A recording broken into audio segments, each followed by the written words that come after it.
Radio Sport.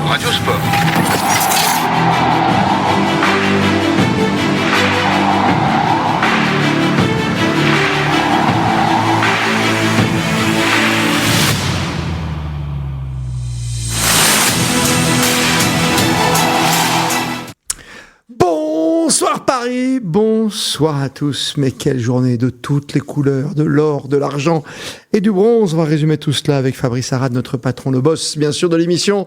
Salut à toi Fabrice. Salut tout le monde, je me cache pour l'instant. Ouais, mais t'es en pleine forme, hein, visiblement. Oui. Ouais, t'es sous la casquette et tout. Avec le petit orage, on a eu peur aujourd'hui pour la tenue des épreuves, notamment de tir à l'arc et autres. On retrouvera l'un de nos experts tout à l'heure, Johan Taberlet, autre expert, bien sûr, avec Christelle, qui a suivi le vélo et encore une fois de l'or pour le cyclisme sur piste, sans oublier la natation et à l'instant même un doublé. J'allais dire historique pour deux frères exceptionnels, les frères Portal, Alex et Kylian, deuxième et troisième d'un 400 mètres nage libre assez formidable. Il va suivre également les épreuves en cours ce soir, rien que pour vous, notre Jérôme Armand national. Salut à toi Domitis. Comment ça va ? Bien, t'as toujours de bons réflexes ou pas ou... J'ai toujours des bons réflexes, vous allez voir.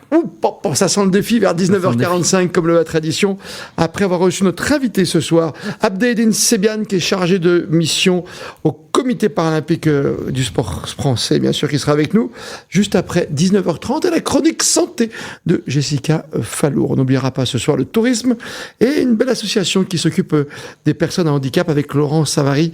On sera avec David Savary. On sera ravis de vous présenter cette association tout à l'heure. Et puis Jules arrivera en fin d'émission, comme d'habitude, pour le meilleur des réseaux sociaux. On résume tout de suite. Il y a de l'or, il y a de l'argent, il y a du bronze. C'est cadeau, Fabrice. Oui. C'est obligatoire.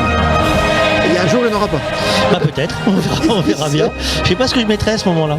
On verra à ce moment-là. Le parapluie de Cherbourg, peut-être, tout dans le genre. Écoute, ce matin, c'est un Dorian Foulon en excellente forme qui a survolé sa discipline en C5 poursuite et qui fait donc une magnifique médaille d'or. Tout à l'heure, tu l'as dit, médaille d'argent et médaille de bronze. C'est de la natation. Sacrée famille. Hein. Alex Portal, 400 mètres nage libre homme et Kylian qui fait une belle remontée pour finir. On en reparlera tout à l'heure avec Nolan. Il y a une médaille de bronze également. Ce matin, c'était une surprise pour démarrer la journée. C'était Antoine Pro avec un 1500 mètres pareil en T46, une remontée phénoménale dans le dernier virage. Alexandre Léoté en paracyclisme qui ajoute sa collection. Rappelez-vous, on l'a appelé, c'est le collectionneur. Une médaille de bronze aujourd'hui sur le contre-la-montre 1000 mètres C1-3. Le Rousseau, Gatien, qui a été obligé d'avoir une émotion particulière. Il a une médaille de bronze, mais il a battu son pote pour ça. Et oui, il a fallu qu'il fasse tomber quelqu'un derrière. Le Rousseau, médaille de bronze en poursuite C4 donc. Mérien Vautier, c'est les duos mixtes de tennis de table. Ils ont fait médaille de bronze, ils ont perdu. Et Héros Berthier, tennis de table, MD14, chez les hommes, ils sont perdus aussi, mais ils ont une médaille de bronze. Médaille de bronze. Tennis sans la table, on n'a pas été très bon. Tennis fauteuil aujourd'hui. Ouais, c'est des jours comme ça. Des jours comme ça, les deux Françaises éliminées tout à l'heure, on verra bien.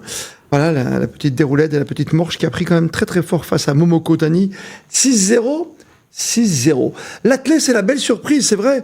Tout à l'heure avec c'était l'heure des pros pour Antoine, qui a vraiment fait une ligne droite assez incroyable pour venir en troisième position. C'est une médaille de bronze qu'on n'attendait pas. Et il y a encore d'autres finales, parce que c'est pas comme avec les Jeux Olympiques auxquels on a assisté pendant tout l'été. Avec les paras, il y a tellement de catégories qu'il y en a et le matin et l'après-midi. Oui, alors ce sont des journées complètes au Stade de France, donc plein de disciplines. Mais comme tu l'as dit, plusieurs catégories. Donc on s'embête pas, on peut passer une belle journée quand on va au Stade de France. Nous, on a envoyé le chef, on a envoyé Christophe Verrière, il est là-bas. Généralement, le matin, t'as droit qu'à des séries, tu vois. Oui, donc là, effectivement, il y a eu cette belle finale, donc médaille de bronze. Et puis vraiment sur la fin, donc il a attendu vraiment le dernier virage. Il a attendu le dernier virage. Et là, il envoie du gros. Et là, il a commencé à lâcher les chevaux, comme on dit, et puis sur le fil, médaille de bronze. C'était fantastique, mais il y a plein d'autres sports aujourd'hui en direct, donc il y a du tir à l'arc, il y a un quart de finale tir à l'arc avec une Française, Julie Rigaud-Chupin, contre une Iranienne. Il y a qu'est-ce qu'on a ? On a eu la natation, il y a du rugby fauteuil, on va en parler tout à l'heure. Il y a du volley aussi. Il y a du volley, il y a tout. Très bien. Tu suivras donc la finale à 19h25. Tu avais noté sur ton petit cahier, je vois. Oui. Tu es à fond sur Dimitri Josevski. Tu connais ça toute sa vie, son œuvre. Évidemment. Finale du 100 mètres en T38 au Stade de France. Et puis on aura le droit à une autre finale un peu plus tard, une demi-finale pour Timothée Adolphe à 19h43 qu'on suivra avec vous, bien sûr, ce soir sur Radio Sport. On aimerait revenir, avant de revenir sur l'actualité chaude, quelques instants, grâce à Étienne Bonamy qu'on va retrouver en salle de presse, notre Bible à nous, celui qui a la meilleure plume de l'équipe, peut-être, qui sait, ça se discute encore, ça, je sais pas Fabrice, il faudra qu'on fasse un concours de la meilleure plume. 1 kilo de plume ou 1 kilo de plomb, je sais pas, on va voir ce qu'on peut faire. On verra bien. En tout cas, on voulait parler quand même de taekwondo parce qu'on a une très très belle émotion hier avec franchement cette médaille d'argent, la première en taekwondo en paralympique avec Jelika Diallo et surtout celle qui est aujourd'hui son entraîneuse que j'avais rencontrée à Rio en 2016, qui est Abignabé. C'est vraiment Abignari qui était vraiment qui faisait corps, quoi. C'était l'osmose totale. Et en plus, la belle nouvelle, c'est qu'elle s'entraîne avec une athlète afghane qui nous a créé une belle émotion. Je pense que vous avez vu ce documentaire sur France 2 il n'y a pas très très longtemps. On parlait de corps et d'âme brisées. Et en tout cas, je pense qu'Étienne, tu n'as pas été insensible à ce qui s'est passé. Je crois même, j'ai un petit indice, je crois même que tu as envie de nous parler un petit peu de taekwondo ce soir. Non, je me trompe ou pas? Bonsoir Christophe, bonsoir tout le monde.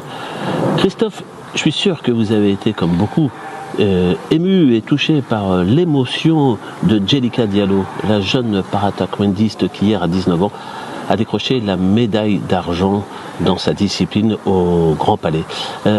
Donc c'est déjà quelque chose de très beau, mais moi j'aimerais vous parler aussi d'une autre émotion, toujours en para-taekwondo, qui avait eu lieu la veille dans la même salle avec la médaille de bronze gagnée par Zakia Koudadadi. Zakia Koudadadi, elle fait partie de l'équipe des réfugiés. Vous savez, celle dont j'avais parlé au mois de juillet lorsqu'elle s'est regroupée à Bayeux pour son camp d'entraînement. Ils sont 36, ça existe depuis 2016.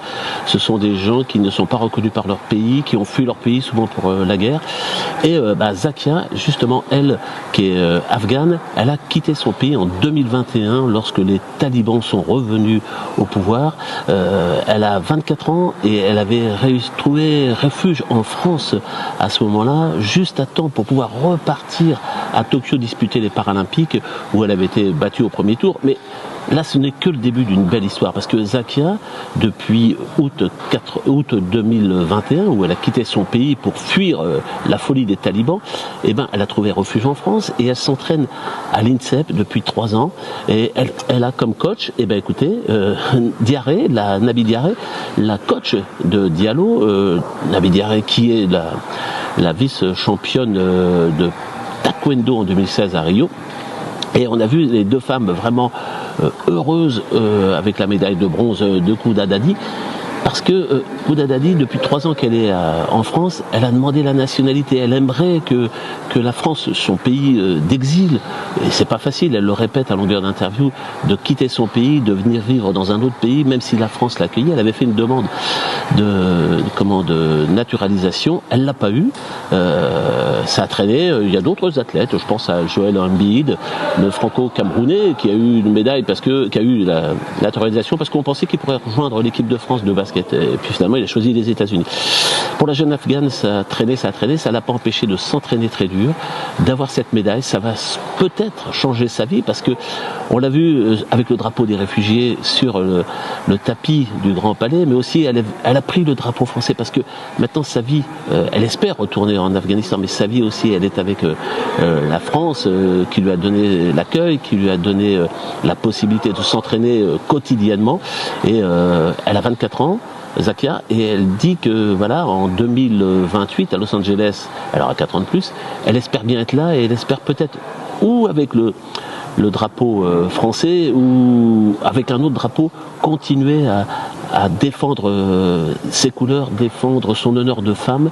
C'est un modèle pour les Afghanes qui ont suivi son combat, non pas à la télévision parce qu'on ne peut pas voir ça à Kaboul, mais tout l'exemple de ces sportifs exilés, de ces sportifs obligés de fuir leur pays. Et c'est une grande émotion qui avait traversé le Grand Palais. Et j'espère que l'exemple de Zakia, il va donner à réfléchir à beaucoup de gens parce que le sport c'est aussi quelque chose qui dépasse les frontières. Voilà, c'était une une petite émotion que je voulais vous faire partager. Je vous souhaite une bonne soirée, à très vite. Merci à toi, Étienne. Oui, c'est une très très belle émotion avec Zakia qui donc s'est entraîné à l'INSEP depuis 3 ans maintenant, tu l'as dit, avec Djelila Diallo, médaille d'argent hier. C'était comme une médaille d'or avec celle qui sert dans, je sais même pas si on peut dire entraîneur parce que c'est plus son amie, sa conseillère. Ils sont tellement proches, elles sont indissociables avec Abignaret. Et on a eu la chance tout à l'heure au Club France de rencontrer les 2 demoiselles. Non, je suis pas déçue parce que pour moi, mon objectif, vu que c'est mes premiers jeux, c'était de faire un podium, Et là, je suis arrivée jusqu'en finale quand même. C'est incroyable et je suis fière de moi. Eh bien, écoutez, après ma première journée la veille avec Zakia, j'étais vraiment dans un bon mood. Pour moi, on allait aller au bout encore une deuxième fois. Et voilà, Djelika, c'est une athlète qui a tout ce qu'il faut pour être première et pour être championne paralympique. C'est vrai qu'on s'était pas forcément dit il faut l'or, mais au fond de nous, on y croyait. Et Djelika, je pense que quand elle dit que il n'y a pas de déception, c'est parce qu'elle a tout donné lors de la finale. Et voilà, vous connaissez le sport, la brésilienne, elle était dans son jour et elle était meilleure hier. Et c'est comme ça, mais elle n'a pas de regret à avoir. Elle a vraiment donné tout son maximum hier et on est hyper fiers. Je suis très très fier d'elle. On vous a vu transmettre beaucoup d'énergie à vos athlètes. C'est quoi le bon dosage justement pour eux? Le bon dosage, c'est difficile à jauger en fait. C'est vraiment, je le fais en fonction de comment je la sens elle. Si il y a besoin de mettre un petit coup de pression, je le sens. Je la connais trop en fait, je sais. Et quand il faut au contraire calmer les choses, je le fais aussi. Et hier, ça a été que des montagnes russes, donc il a fallu la booster, la calmer, la booster, et ça a été ça tout au long de la journée. Et donc voilà, on a réussi à revenir avec une très belle médaille d'argent. On est très très fiers. En tant que coach, comment justement on vit quand on a 2 athlètes qui sont médaillés paralympiques? Mais pour moi, l'objectif est plus qu'atteint en fait. C'est vrai que c'est une première expérience pour moi aussi en tant que jeune coach. C'est ma première Paralympiade en tant que coach. Et donc c'était une toute nouvelle expérience. Je rentrais dans l'inconnu, on va dire.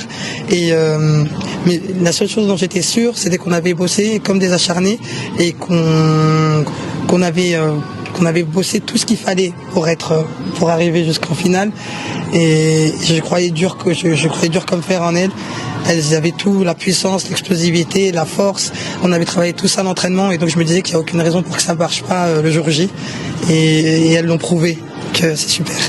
Qu'est-ce qui se passe à Épinay? Il y a une force de taekwondo. Qu'est-ce qui se passe réellement avec Athéa Laurine aussi, qui vous connaissez? Oui. Vous pouvez me dire un petit peu ce qu'il y a comme émulation à Épinay sur le taekwondo?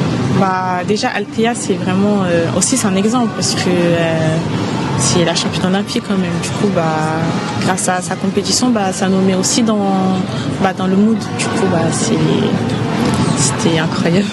Oui, très vite, en tout cas, on les retrouvera. 2028, bien sûr, le rendez-vous de Los Angeles. Les sports co, les sports d'équipe, dis-moi tout. Les sports co, alors pas que des bonnes nouvelles pour l'instant. Il y avait un match de volley tour préliminaire de la poule A. Les Français ont perdu 3. Alors c'est du volley assis, je ne sais pas si vous avez vu. Avec un très grand, là, je ne sais plus si c'est un Iranien ou 2m47. 2m47. Alors il dépasse le filet. Il voulait pas sortir de chez lui parce que tout le monde se moquait de lui à l'époque et voilà. Et ben là c'est le plus grand volleyeur assis, c'est la star de ces Jeux Olympiques. La France a perdu 3-0 contre l'Égypte, elle n'est pas encore totalement éliminée, mais enfin en poule A, voilà, ça commence à se corser 3-0, c'est quand même voilà. Tout à l'heure à 19h30, on a un match de rugby fauteuil Très bien. France-Angleterre, on va quand même pas se laisser battre par les Anglais. Non. On appelle ça good game, sir. Good game. Ouais, c'est ça. Sorry, good game. Et puis tiens, on tire à l'arc, on est en direct, on vous donne c'est un crunch en fauteuil. Un crunch en fauteuil roulant, on vous dit tout ce qui passe. Julie Rigaud-Chupin, on en parlait tout à l'heure, en tir à l'arc, qui avait terminé 5e à Tokyo pour ses premières Olympiades. Là, elle est éliminée par une Iranienne en quart de finale. Et Yohann Taberlet est sur place, donc on va le retrouver dans un instant, puisqu'il est 19h15 maintenant, tu le sais, tu connais, et vous connaissez maintenant notre petit canevas à nous, avec toute l'équipe de Radio Sport. 19h15, c'est l'heure des experts pendant un quart d'heure. Ils suivent, eux aussi, ils rêvent, où ils ont disputé les Jeux Olympiques. En tout cas, ce sont nos champions d'exception. On commence par Nolan, par la jeunesse, qui a dû vivre un moment d'émotion avec la fratrie, avec les frères Portal, exceptionnel. Hein. Le plus vieux, le plus fort, termine deuxième devant la légende Boki, et puis derrière le petit qui s'accroche et qui arrive à toucher du bronze. Quel après-midi au bassin olympique. Salut à toi Nolan. Bonjour Christophe, bonjour à tous nos auditeurs. Oui, forcément, une ambiance de fou, plus de 15 000 personnes réunies à la Défense Arena. Mais juste avant de passer à la natation, un petit passage, un petit message à toute l'équipe du FCG Grenoble Rugby qui a gagné hier soir contre Nevers. Ah non, en Pro D2. Non, pas le rugby. Pas Grenoble. Mais on reparle natation. Du coup, aujourd'hui, on avait... quand même. Il a placé, t'as vu sa victoire de Grenoble. Tu sais, Yanis, en Pro D2, fais gaffe. Dax aussi. Dax aussi, attention dans la tête des supporters. Reviens sur l'affaire Portal de Portal. Donc aujourd'hui, on avait 4 Français en lice en natation. On avait Alex Portal et Kylian Portal, les deux frères au 400 mètres nage libre S12 et S13. Assia Morin-Espire au 200 mètres nage libre S14 et Léane Morceau au 100 mètres d'eau S12. Donc on a commencé les finales par Léane Morceau qui a un petit peu elle a raté son départ. Même si tu l'apprécies, elle a complètement loupé son départ. Elle a complètement loupé son départ, on peut le dire. Il y a presque une seconde de retard qu'elle peut gagner sur son départ. Sa deuxième coulée également est un petit peu ratée. Le matin, elle fait quand même une 15-04 en série et une 12-25 le soir en finale. Elle est meilleure quand même de plus de 3 secondes par rapport au matin, donc c'est vraiment super. Elle finit 4e. Elle fait vraiment une fin de course, t'as raison Nolan d'insister là-dessus. Elle est exceptionnelle pour rattraper non pas sa bêtise, mais son départ. On a l'impression qu'elle est coincée par l'enjeu, quoi. Ok, elle a adoré l'ambiance après, mais tu sens qu'elle a la haine, voilà, comme on dit chez les Jones, hein.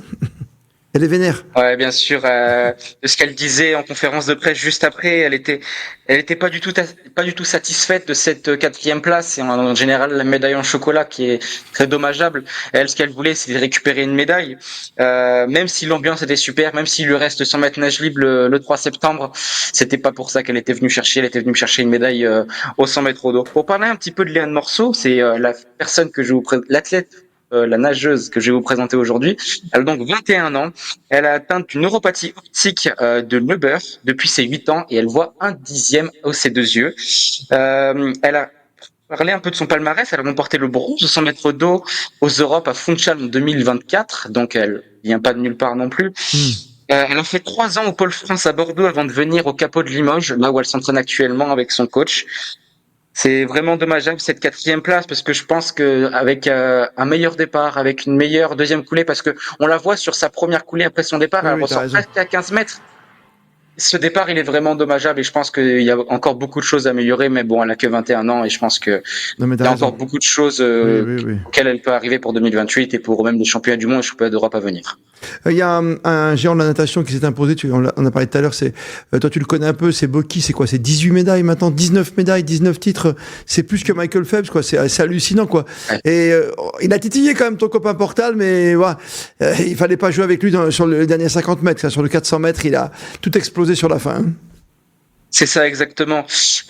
Alex, il avait une stratégie parfaite. Bon, il regrettait peut-être un petit peu en conférence de presse après. Il disait qu'il était parti, il aurait pu durcir la course un peu plus. Ouais. Mais bon, il part déjà 12-02 au 200. Il finit en 4-0-0-22, alors que Boki termine en 3-58.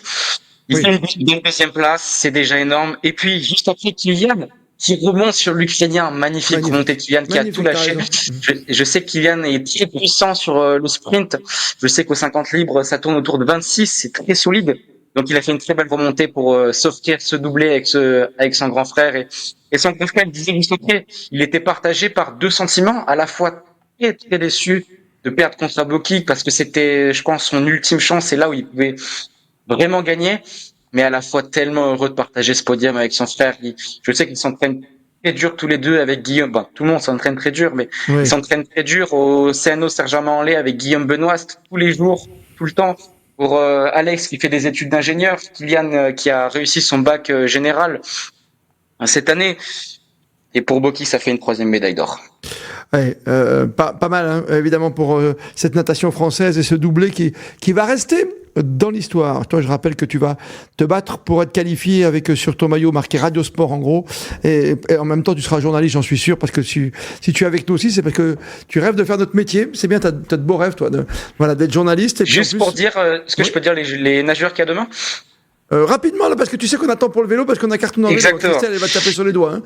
Vas-y, Demain, dis-moi. il y aura Dimitri Grandjus pour le 153 nage SM4 et Elodie Laurandi et Emeline Pierre qui seront au départ du 100 mètres nage libre S10. Elodie Laurandi qui est médaillée d'or à Londres et Emeline qui a fini 5e au 50 mètres nage libre 2 jours plus tôt. On a suivi ton ami Emeline, bien sûr. Il est complet. T'as vu, Christelle, comme il est complet, notre expert en natation? C'est vraiment... On voit ça qu'il a ça dans la peau quand même. Et la peau, il est parti. Hein. Il y a Johan qui s'installe aussi, Taberley. Voilà, on a toute l'équipe. Regardez nos experts comme ils sont beaux là. Regardez nos champions comme ils sont magnifiques. Mais oui, voilà. Et ça a bien roulé hein, encore aujourd'hui avec du record en l'air et puis des médailles. Bien sûr, cette émotion pour Dorian, quoi. Dorian Foulon. Dorian, ouais. Oh, c'est magique, Christelle. Hein. Ah oui, c'est bien qu'il garde son titre vraiment. Et puis il a fait des beaux chronos aussi. Il a tapé un record ce matin. C'était. Et puis nos 2 médailles de bronze pour Gatien Le Rousseau qui est aussi un jeune prometteur pour l'avenir. Et voilà. Et puis Alexandre qui a refait 3 sur le kilomètre. Donc c'était une belle journée encore pour nous, pour les cyclistes. Recule-toi un tout petit peu parce que j'aime bien te voir entièrement si tu veux. Voilà, ça me fait plaisir. Voilà, Christelle. À chaque fois, tu veux secouer le téléphone. C'est l'ambiance de Saint-Quentin. Qu'est-ce qui t'arrive? C'est vrai qu'il y a de l'ambiance, il y a de la chaleur, il y a de la ferveur, il y a une piste incroyable parce qu'à chaque fois que tu écoutes un commentaire ou que tu lis la presse, tu t'aperçois qu'on bat des records de France, d'Europe et du monde. Ça n'arrête pas de tomber, mais pour 4-5 secondes. Comment tu peux expliquer ça? C'est pas que le matériel, il n'y a pas de vent à l'intérieur. Hein. Ah non, il n'y a pas que le matériel. Après, c'est les jeux, c'est les athlètes qui arrivent à leur pic de forme. Après, il y a beaucoup plus d'études qu'avant aussi sur l'aérodynamisme des vélos, du coureur. Et puis la piste, le bois il est hyper sec là, la piste est hyper chauffée, donc le bois hyper sec il rend super bien. Et en plus ils ont poncé la piste avant les Jeux. Et moi qui roule très souvent dessus, je sens déjà une différence depuis qu'elle a été poncée. Alors que normalement ça devrait être un petit chouille l'inverse parce qu'on va poncer donc le bois est un peu plus tendre en dessous, mais non, c'est vraiment je pense que voilà, c'est la piste, le bois de la piste qui est bien chaud, bien sec. Les tests d'aérodynamisme qui se font en soufflerie qu'on faisait pas forcément avant. Et oui, après le pic de forme des coureurs, tout ça donne des records quoi. Oui, mais ce qui est fou, c'est que tu vois, c'est pas un dixième ou une grosse seconde, c'est du 4-5 secondes, quoi. C'est un truc. Ça qui m'impressionne, c'est pour ça que même chez les valides, c'était un truc de fou, quoi. C'était vraiment. Je pense que la piste, elle est vraiment. C'est la piste des records, quoi. C'est Il y a pas d'autre chose à part le bois et tout ce qui est fait en amont pour les athlètes au niveau aérodynamisme. Ouais, on va les voir. On le verra peut-être sur route. Hein, certains, on sait que le petit Léoté qui est capable de faire les deux. Hein, Alexandre, on va le retrouver. Oui. On va en retrouver d'autres. Hein, je pense que je sais pas si je crois que Kevin Lequinf il faut aussi la route de mémoire. Hein. Lui c'est plus sa partie la route. Kevin il est venu sur la piste, mais c'est plus un routier à l'origine. Il a été dans une équipe professionnelle sur route chez Aubert. Et c'est plus moi je le vois plus sur route sur la course en ligne. Le chrono il peut encore, je pense qu'il peut se débrouiller, mais la course en ligne, il peut faire vraiment quelque chose. Et puis demain on a encore la petite Heidi. C'est pareil, c'est un phénomène féminin chez nous les paracyclistes, mais elle fait aussi du valide. Mais oui, je pense que demain elle a de grandes chances. Et aussi Marie Patouillet et puis la vitesse par équipe homme. J'espère qu'ils vont venir nous ramener une breloque. Ah oui, mais demain soir tu verras, on fera un résumé encore des médailles de partout. La petite Heidi, faut la surveiller parce qu'elle était drôle parce que l'autre fois, la première fois, elle fait je viens sur la piste, je fais un tour, mais je vais perdre. Hein. Je te dis, mais qu'est-ce qu'elle nous raconte, la petite, là? Oui, c'était pour s'acclimater. Et je trouve ça, voilà, elle nous avait fait peur. Elle sera là demain au rendez-vous pour cette 4e journée. Merci, Christelle. Bonne soirée à toi. Merci bien. Roule bien demain, je sais que tu t'entraînes comme une damnée, donc continue à bien rouler. Je ferai un petit footing, je penserai à toi, je vais essayer de m'entraîner un peu. Jérôme, ta piscine, toi? Ah non, t'as athlétisme demain. Non, je sais pas ce que j'ai, je vais... Et tu as l'athlétisme qui est en cours? Non, l'athlétisme, j'ai rien pour l'instant, il y a un match, de poule féminin de goalball. Goalball, ça s'appelle le goalball. Donc la France contre la Corée. Mais je vous reparlerai de la Corée tout à l'heure, tiens, à l'occasion d'un prochain défi. Et donc, un partout pour l'instant. Un partout pour l'instant. Je pense que tu peux nous faire un défi goal ball quand même. Peut-être. Dans ton jardin. Oui, dans mon jardin. T'appelles le chien, il envoie chop le ballon, puis tu plonges. Hop.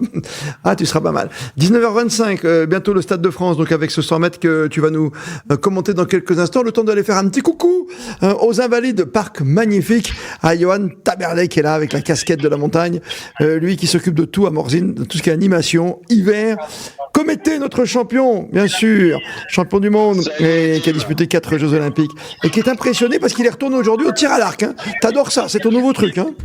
Alors écoute, j'ai fait de l'aviron ce matin, du tir à l'arc cet après-midi, et franchement, j'ai vécu une belle journée en émotion avec de l'énergie, ça fait plaisir.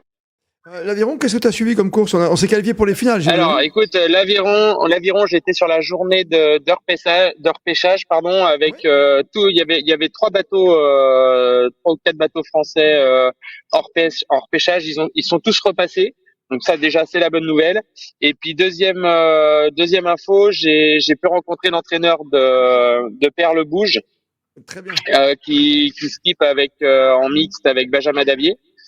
J'étais avec leur fan club et puis son entraîneur qui me disait que hier ils avaient fait une course un peu d'anthologie, ils sont partis très vite, ils ont tenu bon jusqu'aux 1500 mètres et puis les 500 derniers ils ont complètement pété et c'est pour ça qu'ils se sont retrouvés en repêchage. Ça a été au final une course d'expérience avec je pense des points qui ont été pris petit à petit parce que aujourd'hui ils ont fait juste la course parfaite. Ils sont partis, ils se sont mis devant les Ukrainiens qui est un bateau imbattable et qui ils les ont observés et ils ont gagné leur manche, donc qualifiés pour demain pour la finale. Donc j'y retourne demain matin, ça c'est sûr. Bien. Alors tu feras un énorme bisou à Perle Bouche parce qu'on a une très belle histoire avec toute l'équipe. Vous en souvenez les garçons, Jérôme, Fabrice, oui, Étienne. On était chez Christophe Verrière, Audio Biban, chez le Big Boss et qui on voit à table, je connais cette fille, je crois que je l'ai interviewée, je vous dis les gars, ça serait bien quand même qu'on aille lui faire un petit coucou, et elle vient avec son fauteuil auprès de nous, et bien sûr, Perle Bouche qui travaille aussi au comité olympique, et qui est une femme vraiment charmante, délicieuse, qui était venue avec son époux. On a passé une soirée mémorable au Dubiban, qui est une belle adresse que je vous conseille encore et toujours.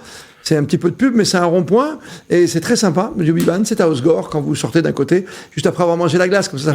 Chez Roman. Il faudra qu'on y retourne. Hein. On va qu'on y retourne. Alors, on va parler on a 2 petites minutes encore avant le départ du 100 mètres. On a le temps de parler du tir à l'arc. Tu me dis, Jérôme, c'est toi. Oui, on a encore. Il y a une présentation. Tu sais, la présentation, le show. Déception. Pourtant, tu voulais lui porter bonheur pour Julie Rigaud, Chupin, à l'Arcapouli, mon Sarion. Oui, tout à fait. Et franchement, ça a été pareil, encore une ambiance de dingue dans ce stade sur les Invalides. Je voulais quand même rendre hommage entre guillemets à Amandine Bouillot qui est l'entraîneuse de Julie. D'accord. Ça a été un duo aujourd'hui. Écoute, extraordinaire. Juste pour info, Amandine, elle a été vice-championne médaillée de bronze, en individuel en Arcapouli. En 2007 et du coup là elle coachait Julie. Écoute, ça a été Julie, il y avait beaucoup de bruit, beaucoup d'émotions, beaucoup d'intensité derrière elle tout au long de cet après-midi. Les émotions n'étaient pas simples à gérer et en fait à chaque fois elle regardait Amandine avait les mots, elle la calmait, elle la recentrait, elle faisait abstraction et elle faisait vraiment les deux faisaient la paire et faisaient corps. C'était magnifique. Malheureusement, ça passe pas pour Julie, mais quel spectacle et quelles émotions, c'était juste incroyable. Merci Johan, on aura plaisir à te retrouver demain pour parler donc de l'aviron. On croise les doigts pour toutes ces équipes françaises bien qualifiées et ça c'est une très très bonne nouvelle. Allez, on y va, regarde comme on croise. Salut, passe une bonne soirée. Salut les copains, fais pas trop la fête, hein. Fais pas trop la fête au Club France. Non, jamais. Il y a de la médaille, hein. Il y a de la médaille ce soir, hein. Autrement, j'appelle Morzine, fais attention, hein. Allez, salut à toi. Le 100 mètres, c'est direction le Stade de France. Jérôme Armand avec une chance tricolore, l'équipe de France avec Dimitri. Une chance tricolore. Dimitri Djurzinski, comme tu dis, bien entouré. Hein. Il y a 3 Américains, un Chinois et puis un Anglais. Il est bien placé, il est au milieu. Il va pouvoir voir de chaque côté comment ça va se... Ils sont 9 au départ. Ils sont 9 au départ. Il va pouvoir voir évidemment de chaque côté. Donc il y a eu un show, hein, un peu comme sur les Jeux Olympiques à l'américaine et tout ça. Le show pour les faire rentrer, c'est vraiment bien. Le Stade de France est quasiment plein. Hein, tu sais que le 100 mètres, c'est l'épreuve reine. C'est l'épreuve Lovren, tu sais qu'on cherche un tout petit peu à chaque fois. Alors attention, dans cette catégorie de T38, parce qu'il y a beaucoup de finales, bien sûr, et beaucoup de compétitions, on le rappelle, en handisport. Et on va voir ce qui va se passer pour ces coureurs, évidemment. Regarde, ça se met en place. Tout le monde est en place. Alors oui, un faux départ. On se met en place un faux départ. Record du monde détenu par un Américain et record olympique détenu par un Chinois. D'accord. Est-ce que le Français va nous faire rêver aujourd'hui ? On n'en sait rien. Il y a un Iranien aussi. Tu sais ce que j'aime pas sur les faux départs, c'est que généralement, je pense que c'est la même chose, on en dit. Celui qui crée le faux départ est éliminé, non ? C'est ça ? Il n'y a pas de drapeau rouge. Il n'y a pas de drapeau pour l'instant. D'accord. On va voir ce qui se passe. Donc voilà, on les remet prêts à partir ces starting blocks sous la direction évidemment du starter avec son pistolet, il va tirer en l'air. Je sais même pas si il y a toujours les pistolets qui tirent en l'air ou c'est un son qui est envoyé d'un haut-parleur. En tout cas, ça fait le même effet. Voilà, il y a le Chinois là qui s'est peut-être blessé sur le faux départ et est en train de se faire soigner. C'est pour ça que ça prend du temps. Peut-être que lui, alors bon, un effort violent sur 100 mètres, peut-être que ça va passer. Tu veux qu'on demande à la spécialiste santé, mais Jessica, c'est pas comment sûr. tu soignes Demande à Jessica. Voilà, tout le monde est prêt, drapeau vert. Jessica qui sera avec nous dans une seconde. Évidemment, pour la chronique sport santé du soir, on parlera de tourisme dans un instant. On va recevoir un personnage aussi très important au Club France dans quelques secondes. C'est Abdé, comme on l'appelle, comme on le surnomme. Abdé Sebiane, qui est chargé de mission au comité paralympique. Il va nous parler évidemment du programme de ce Club France aussi, avec l'inclusion, le côté inclusif de la chose. Et on n'oublie pas ton défi, ne t'inquiète pas. Ouais, non, mais voilà. Beaucoup d'entraide, ça y est, ils se remettent sur les starting blocks. Beaucoup d'entraide. C'est un Américain qui a aidé le Chinois à finaliser, à remettre son bandage sur la cuisse gauche. Est-ce que ça va tenir ? On n'en sait rien. Voilà. On espère qu'il n'y aura pas un deuxième faux départ. Ils sont prêts à partir. Faut qu'il aille jusqu'au bout. Il est sur le couloir numéro 7, notre Français. Il a l'air concentré. Ça y est, tout le monde se remet en place. Attention au faux départ. Oui, là, s'il y a faux départ. Sous les ordres du starter, voilà. Les ordres du starter, ça va aller vite, c'est 10 secondes. Pour ce 100 mètres olympique, bien sûr, une chance de médaille française. Encore une fois, on le rappelle avec Dimitri. Joseski, mon cher Jérôme. Va-t-il sortir vainqueur, médaille d'or de cette épreuve reine, comme tu l'as dit. Médaille d'or, ce serait magnifique. Non, voilà, c'est parti, pas de faux départ. C'est 5-6 pour l'instant. C'est l'Iranien, non, c'est un Américain qui est devant. Deuxième, un Américain. Non, voilà, pas de médaille, il est 6 ou 7.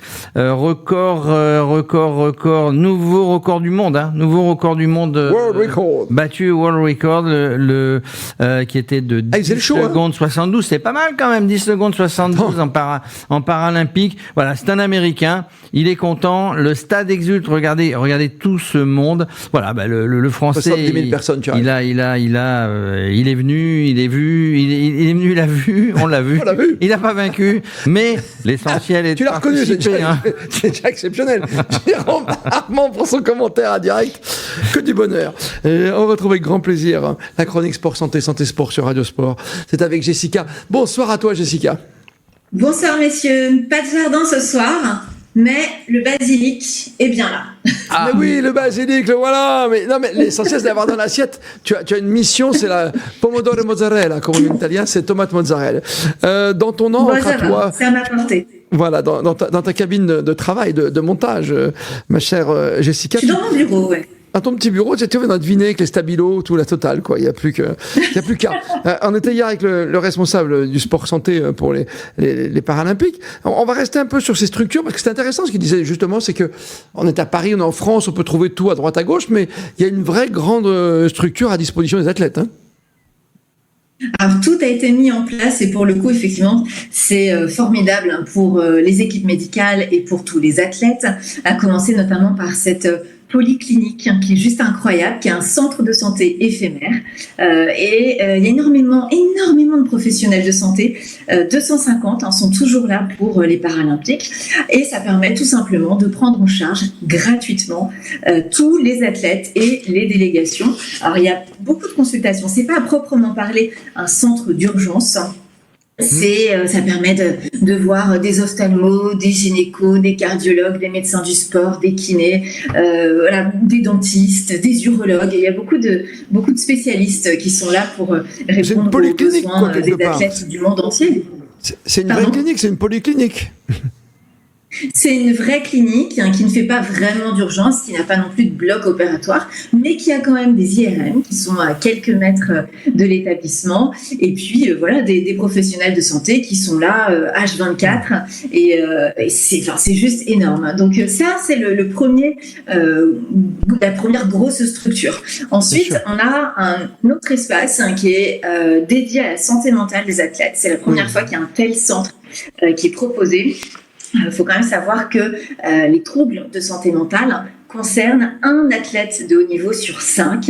Alors, il y a beaucoup de troubles de dépression, d'anxiété, notamment la dépression post-compétition. L'anxiété, pour le coup, avant une épreuve sportive, ce qu'on peut comprendre. Et puis surtout, le choc traumatique suite à une blessure ou un échec. Et donc, bien sûr, les athlètes sont pris en charge au sein de cet espace. C'est un espace unique en son genre. Et donc, ça permet aux athlètes de se détendre, de se préparer, de souffler, d'échanger avec des professionnels. Et voilà, c'est très important. Ouais, et effectivement, très important. Ça fait partie des priorités du comité, la santé mentale des athlètes. Voilà. La tête. Et puis après, il y a d'autres. Il y en a d'autres. Il y a ce fameux atelier de dépannage. Après la tête et le corps, il y a quand même, il y a aussi, on l'a vu dans le basket rugby ou dans le rugby fauteuil, il y a aussi les fauteuils roulants, les prothèses, il y a un atelier dédié, on l'imagine. C'est ça, exactement. On aura l'occasion un petit peu plus dans la semaine, mais il y a un atelier de dépannage, de réparation, comme tu disais, des fauteuils, des prothèses, de tout ce qui peut être défectueux. Et alors là, c'est incroyable, c'est une société allemande qui est là gracieusement et qui travaille beaucoup. Ils sont nombreux, 160 techniciens, beaucoup d'experts médicaux. Il y a des soudeurs, il y a des couturiers. Ils parlent 27 langues et ils sont là de 8h à 23h à la dispo là aussi des athlètes. C'est sur 700 mètres carrés, donc il y a de quoi faire.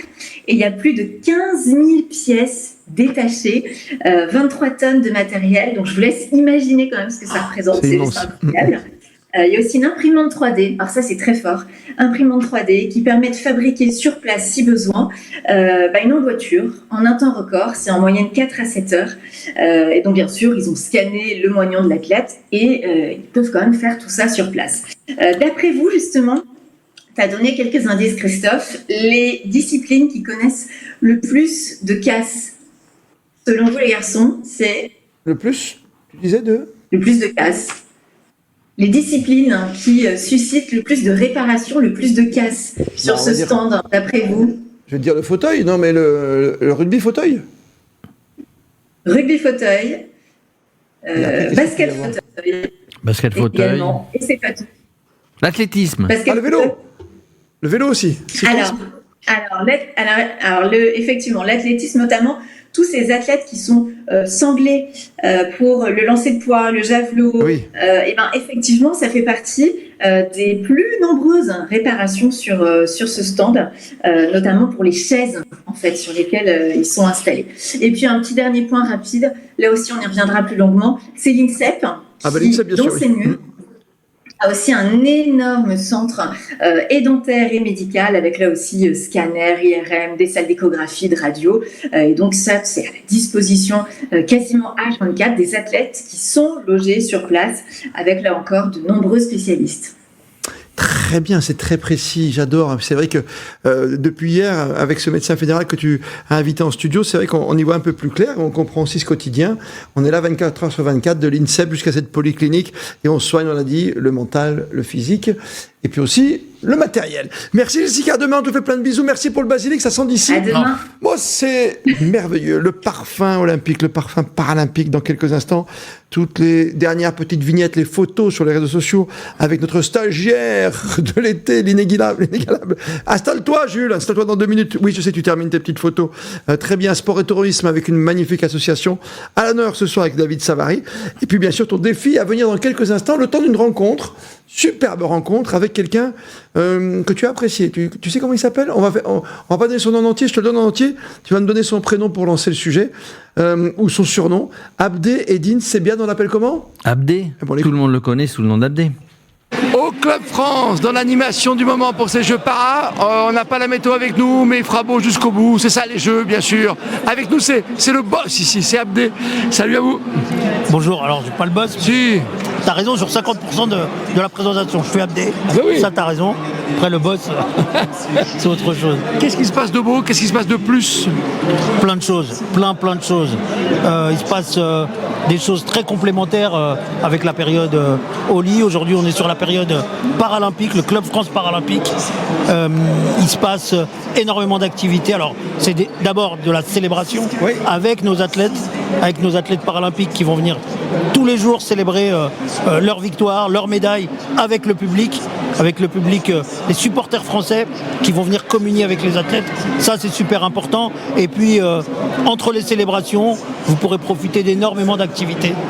Des activités pour essayer des parasports, pour vous maintenir en forme, pour vous tester vos réflexes avec tous les partenaires qui sont ici, pour rencontrer les partenaires des Jeux paralympiques aussi, et vraiment de bonnes activités de 7 à 77 ans. Et même plus. Et même plus. Que même Jérôme y arrive à faire le jeu réflexe, donc même plus, tu vois Jérôme. Ce qui est formidable, c'est que tout le monde se mélange. C'est ce qui manque peut-être entre les Jeux Olympiques et les Jeux Para, cette longue distance entre les deux événements, quoi. Une petite semaine de repos, ça aurait été bien, non? Bah écoute, une petite semaine, le temps qu'on a eu, je trouve qu'il n'est pas trop, parce que au final, les gens soufflent et on peut reprendre ce match retour, cette deuxième partie de la fête, cet after work là un petit peu, cette after party plutôt. Et donc on a pris un peu, tout le monde a repris son souffle, et les Français sont de nouveau prêts à célébrer, à refaire la fête, parce qu'on aime ça, tout le monde aime ça, faire la fête. Et donc on a eu un petit temps, mais c'est se reposer pour mieux repartir, et là on célèbre tous ensemble. Les gens, ce que tu disais, ce qui est très intéressant, c'est que tout le monde se mélange en fait. C'est vraiment le match retour et la prolongation de cette première partie des Jeux qu'on a eu, les Jeux Olympiques. Et maintenant, on a cette deuxième partie des Jeux, les Jeux Paralympiques, et on est vraiment sur des athlètes singuliers avec leur singularité, qui performent, qui s'expriment, qui expriment leur talent, leur manière d'être, qui expriment toute leur personnalité et leur capacité à être des athlètes à part entière. Tout le monde te connaît ici, hein, j'ai remarqué. Hein. Quand il y a quelqu'un qui a un petit handicap vient te voir, il a besoin d'un petit coup de main, tu es capable de le diriger là où il faut? Bah en fait, on essaye, on s'est approprié les lieux, on a travaillé sur l'accessibilité. Un Club France comme ça, quand tu veux créer un lieu de célébration, il faut qu'il soit accessible à tout le monde. Et c'est tout le monde, t'as vu, tout le monde passe devant. Bonjour, ça va les jeunes? Et donc, tu vois, on est tellement accessible que les gens ne voient même plus la caméra. Et c'est ça qui est bon. Mais il faut qu'il soit accessible à tous. Et rendre un Club France accessible, comme tous les lieux d'ailleurs, quand le lieu a déjà été créé, c'est pas facile. Néanmoins, avec un peu d'astuce, un peu de bonne volonté, quelques idées, on y arrive. Et là aujourd'hui, le défi, ça a été de créer un lieu qui soit accessible à tous, à l'image des Jeux Para. En fait, les Jeux Para, on essaye de prendre en compte tout type d'athlètes, tout type de sportifs, quelle que soit leur singularité. Et on a voulu un lieu qui permette à tous de communier avec les athlètes. Ça veut dire qu'il faut que les personnes qui ne voient pas puissent se repérer, les personnes qui n'entendent pas puissent comprendre ce qui se passe, assister au temps d'échange pendant les cérémonies. Il faut que les personnes qui ne marchent pas mais qui roulent puissent se déplacer de manière fluide. Et donc on a pris un petit peu en compte tout type de singularité physique, tout type de singularité psychique ou mentale aussi, parce qu'on a des lieux ici prévus pour décompresser un peu, pour être un peu plus au calme, pour des personnes qui auraient besoin d'être un peu moins stimulées. Il y a du monde. Hein. Et puis, quand tu as du bruit, tu es un peu hyper stimulé. L'ambiance. Hein. On a des lieux comme ça dans le Club France où on essaye de prendre en compte chacune et chacun pour que tout le monde puisse faire de ce lieu un lieu vivant mais épanouissant aussi. Et on puisse avoir des petits temps de stop comme et puis, quand on en a besoin. Si tu aimes le vélo, c'est sympa, hein, Jérôme, d'avoir mis des pavés comme Paris-Roubaix. Hein. Tu vois, hein moi pas pour mes chevilles encore, mais bon. On essaye d'illustrer un peu tous les sports. Donc effectivement, les pavés, ça nous rappelle un petit peu. Ou la plage. Voilà, sous les pavés. Sous les pavés, la plage. Donc on est un petit peu, on est encore au mois d'août, depuis très longtemps. Mais aujourd'hui, on est encore au mois d'août. Et voilà, petit air de vacances prolongées pendant le mois de septembre. C'est vrai. Jusqu'au 8 septembre, on sera là tous ensemble pour se dire qu'on est encore un petit peu en vacances et venez tous communier vraiment avec nos athlètes. C'est des années de préparation pour aller aux Jeux paralympiques. C'est des années de préparation, d'efforts, des athlètes para à part entière. Tu vois, para à part entière. Tu vois, c'est des athlètes para, mais à part entière en fait. Des athlètes 100% concentrés sur leur mission. On se rend pas compte, mais certains s'entraînent, même la plupart, parce que tu sais, des fois on se dit ouais, c'est les Jeux paralympiques, donc on peut s'inscrire. Non, on s'entraîne 7 jours par semaine, 8 heures par jour pour certains, beaucoup plus. Et donc c'est vraiment un défi, un vrai défi. Aujourd'hui ils sont arrivés, ils sont aux Jeux. Et il faut faire des médailles. Il reste le plus dur, et sur la dernière marche ça se joue à un millième de seconde. Ça se joue à rien parfois. Et donc la différence entre le premier qui a la médaille d'or et le troisième et le quatrième, parfois c'est une demi-seconde, parfois un millième. C'est le sport, si tu veux, c'est le sport. Et donc venir communier avec nos sportifs, les supporter, leur montrer qu'on est avec eux, qu'ils aient une médaille ou pas d'ailleurs. Parce que la différence entre médaille et pas de médaille, ça change rien, c'est 4 ans, 8 ans de préparation pour certains qui avaient loupé les éditions précédentes. Donc ça s'arrête pas, ça n'efface rien de ne pas faire de médaille, et d'en faire, ça valide plein de choses. Donc, c'est intéressant ce que tu dis, parce qu'un de nos consultants, nos experts, c'est Johan Taberlet qui a fait 4e aux Jeux Olympiques, lui qui rêvait de cette médaille d'or en P4 Jeux Olympiques en ski, en descente, et qui a fini 4e, et il nous le disait Jérôme, il le dit tout le temps, j'ai participé aux Jeux. T'as vu ce rayon de soleil ? Non mais t'as vu ce rayon de soleil qui a abdé ? Écoute, c'est gentil. Pour qu'il y ait des rayons de soleil, il faut qu'il y ait un soleil. Et donc aujourd'hui, le soleil, c'est vraiment cette équipe de France unifiée, olympique et paralympique. C'est eux le soleil, et vraiment on est très très content d'être là, nous le comité paralympique, d'avoir participé à l'organisation de ce Club France, parce qu'il mérite. On l'a fait aussi pendant la période olympique en collaboration avec nos copains du CNOSF, et donc cette collaboration autour de cette équipe de France unifiée, elle est importante, parce que olympique ou paralympique, il n'y a que des athlètes en fait. Il n'y a que des athlètes pour ce beau moment de Paris 2024. Et donc voilà, on est tous autour de cette équipe de France unifiée. Merci. Il y a qu'un truc qu'on ne sait pas, Jérôme, c'est la fresque. Tu peux aller voir la demoiselle ce qu'elle peint, parce que j'ai l'impression qu'elle est en train de te dessiner. J'ai très très peur. Attends, on va lui demander. Merci Abdé en tout cas. Merci à toi. Allez, on va aller demander. On va demander à la dame. Attends, regarde, tu laisses partir Abdé, regarde, on va demander à mademoiselle ce qu'elle fait. Salut Abdé. Salut, à bientôt. Merci à toi. On te laisse partir. Hop, hop, hop, hop. Mais Jérôme, c'est toi. J'ai reconnu. Ah, pardon. Comment, ça se passe bien ? Oui, apparemment ça se passe bien. D'accord, vous ramenez le pain ? Qu'est-ce qu'on mange ce soir ? Normalement pizza. Ah ouais. Il pourrait se fouler un peu. Ça représente quoi la fresque ? Ça représente tous les sports paralympiques. Tout simplement. Ouais. Et là on est sur quoi là ? Là on est sur du tennis fauteuil. Bon courage. Ah ouais. Ah ça y est, j'ai la raquette. Ah oui, bah oui. Fallait trouver la raquette, c'est tout. Une fois que t'as trouvé la raquette, t'as compris le sport. Merci mademoiselle. Et bonne pizza reine ce soir. Merci. Merci, bonne soirée. Ah, la 4 fromages. Et c'est ça le Club France. Avec œuf, hein. Ah, c'était magnifique. La pizza. Ah oui. Elle est encore ouverte. Toi, le rigoler. Oui. Parce que Fabrice, pour l'instant, t'as vu, il sourit, le commentateur vedette du 100 mètres, là. Hein, mais extraordinaire. je pense que Nelson Un moment d'anthologie. Record du monde battu, je vous le dis. Tu l'as bien vu. 5e. Tu l'as bien vu. Je l'ai vu en direct, je vous l'ai dit. Ah, ça, tu l'as vu. Ah bah oui. On t'a vu au Club France aussi.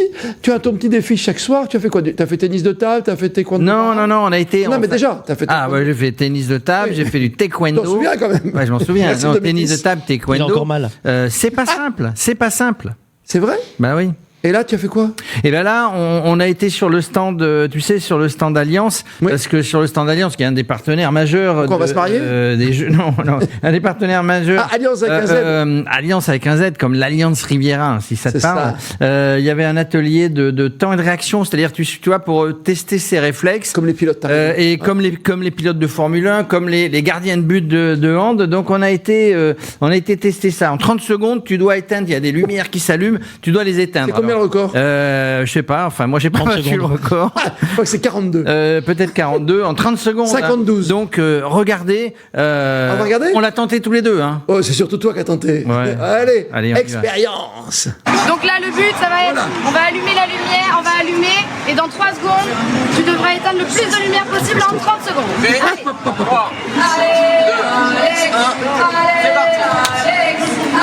1, Il y a des supports derrière quand même. Heureusement que ça dure que 30 secondes. Et il cherche, regarde. Là, il est devant lui. Eh oui. À droite. Et le mur est trop près en fait. Il faudrait demander à ce qu'il recule le mur en fait. Arrêtez de l'aider, vous. Allez. C'est bien. Et donc le record c'est 30 secondes en fait, c'est ça? Ouais. Non, mais attends, c'est 42. Et ça fait combien? 19. C'est un bon score? C'est vraiment bien. C'est vraiment bien. Tu vois, Paco, j'ai encore des réflexes. Hein. Je peux conduire. Tu sais quoi? Je vais le faire moi. Allez. Vous avez du monde derrière qui vous soutient en plus? Ah oui. Ça rigole pas, hein? Et allez, c'est parti. Mais c'est de la triche, t'es plus grand toi. Ouais, mais le premier c'est dur. Hein. Ah, t'as vu? Tu veux du temps? On descend les yeux. Il y a combien de pads à taper, les garçons? Il y en a 1, 2, 3, 4, 5, 6, 7, 8, 10, je crois. 1, 2, 3, 4, 5, 6, 6 et 2, 8 et 2, 10, 12. Il y en a 12. Encore en bas. Ah, elle est sympa. Hein. Elle m'a aidé un peu. Ah oui, mais c'est normal, c'est à qui elle avait affaire. 21, il a fait mieux. C'est mieux, tu vois. C'est pour ça qu'elle t'a aidé en fait. Tant pis, Oh, il a été bon, hein. Non, 2 points. Non, mais t'as été bon, mais c'est normal. Tu serais passé avant moi, je serais passé après, j'aurais compris. Toi, tu m'as regardé faire. Pour qu'ils comprennent, mais je métisse. J'avais la casquette, je voyais. Eh ben, fallait l'enlever. Je voyais pas ceux d'en haut. Bref, on s'est bien rigolé. Mais c'est important pour les sportifs et notamment, sportifs, paralympiques, olympiques, n'importe quel sport. C'est important de tester ces réflexes. Je n'ai qu'une chose à dire. Seule la victoire est belle. Ouais. Le sport et le tourisme font bon ménage. Est-ce que dans le handisport, on fait attention à tout? On l'espère, on le souhaite. Constat avec David Savary, qu'on retrouve en direct, bien sûr. Bonsoir à toi, David. Bonsoir Christophe, bonsoir tout le monde. Sur Sport et Tourisme, vous avez des petites chroniques comme ça de temps en temps. On va parler encore d'accessibilité d'ici la fin, évidemment, de ces Jeux Paralympiques. On va reparler du métro, qui est terrible. Hein. À chaque fois, quand je suis avec Johan Taberlet ou d'autres, je me dis, mais comment est-ce possible avec Philippe Croison? C'est terrifiant. Mais il y a des associations qui arrivent à allier le tourisme aussi. On arrive à faire bon ménage avec quand même des gens qui ont des difficultés pour se déplacer. Hein.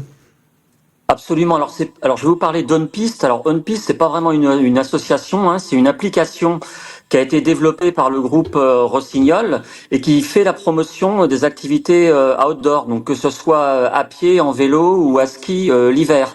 Le pratiquant sportif, via cette application, il peut choisir un certain nombre de parcours balisés, des hébergements.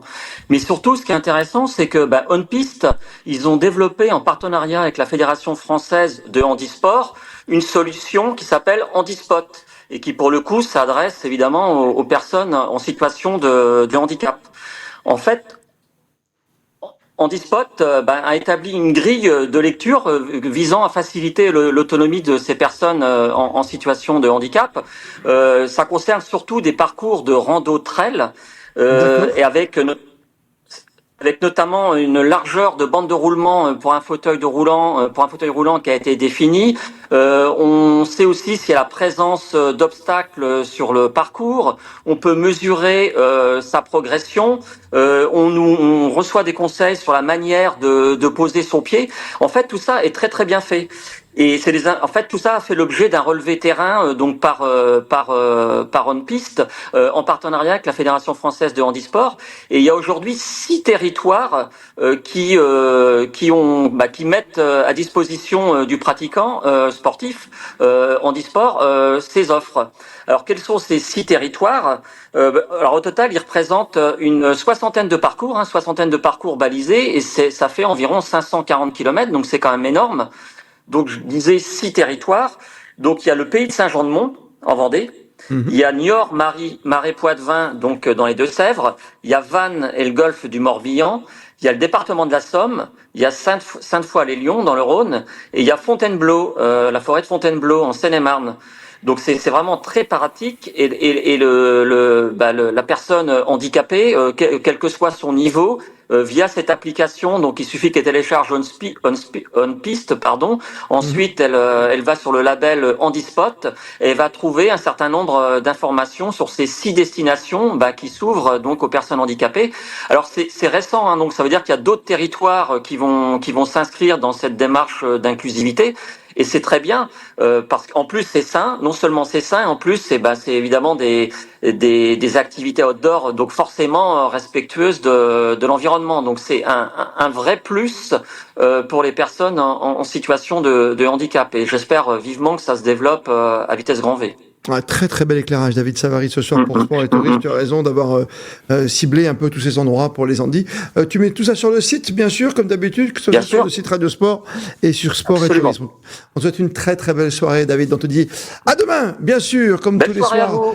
Juste avant 20h pour le sport et le tourisme. Le sport en direct avec le basket ou le rugby fauteuil. Le rugby fauteuil, donc match de poule, hein, donc France-Angleterre, on est mené pour l'instant 15-13, il reste encore du temps. On va pas quand même se laisser faire par les Anglais quand même. Il faut arrêter. Hein. Ils nous ont suffisamment humilié ces Anglais. On leur a mis 50 et quelques points l'autre jour. Mais voilà, on a quand même un match gagné, un match perdu. Il faut gagner celui-là. Ouais, match de poule encore une fois. 19h55, comme tous les soirs, retour. J'ai fait signe, vous avez vu en direct. Hein, il est là. Jules pour le top 5. À toi. Alors là, on commence avec le triathlète espagnol Lionel Morales González, qui est le premier à avoir fait sa demande en mariage pendant les Jeux paralympiques. Alors là, cette photo, on voit en train de demander sa petite amie en mariage.